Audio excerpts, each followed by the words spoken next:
Assalamualaikum warahmatullahi wabarakatuh. Perkenalkan, nama saya Fatika Zeki Mukasyafah, NPM 222201136.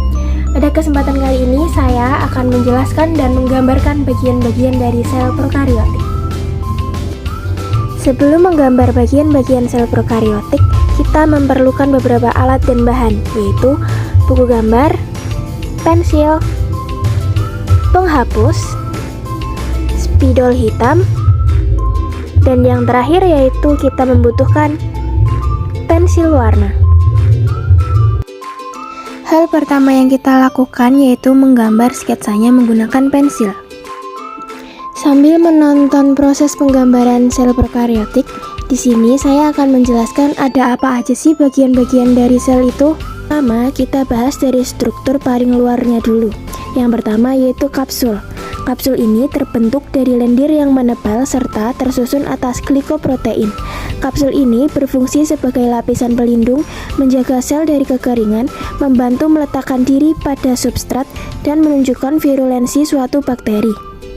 Kapsul pada bakteri patogen juga berfungsi untuk melindungi diri dari sistem imun sel induk. Berikutnya yaitu dinding sel. Dinding sel tersusun dari peptidoglikan, yaitu sejenis polisakarida yang berkaitan dengan protein. Serupa dengan kapsul, dinding sel juga berfungsi sebagai lapisan pelindung dan juga untuk mempertahankan bentuk sel bakteri. Berikutnya yaitu membran sel.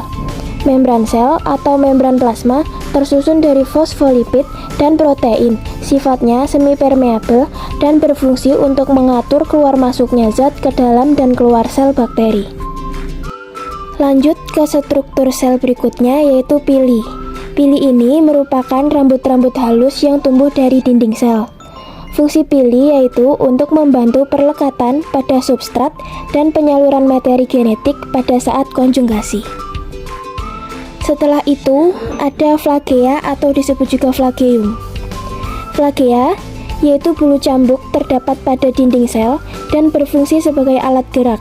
Flagea ini hanya dimiliki oleh bakteri yang berbentuk batang, fabrio, dan spiral. Selanjutnya kita akan membahas struktur bagian dalam pada sel prokariotik. Yang pertama yaitu ada sitoplasma. Sitoplasma merupakan cairan tidak berwarna yang tersusun dari air, bahan organik, garam mineral, enzim, ribosom, dan asam nukleat.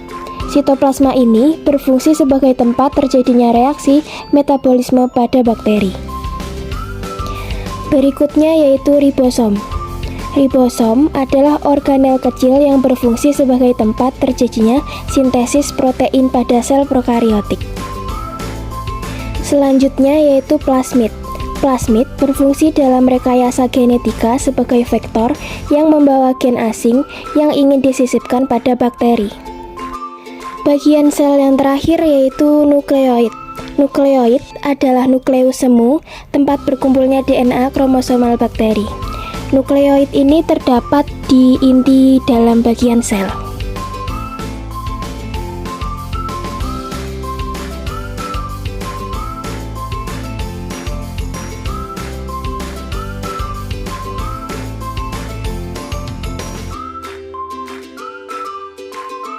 Terima kasih untuk teman-teman yang udah menonton. Kurang lebihnya mohon maaf. Wassalamualaikum warahmatullahi wabarakatuh.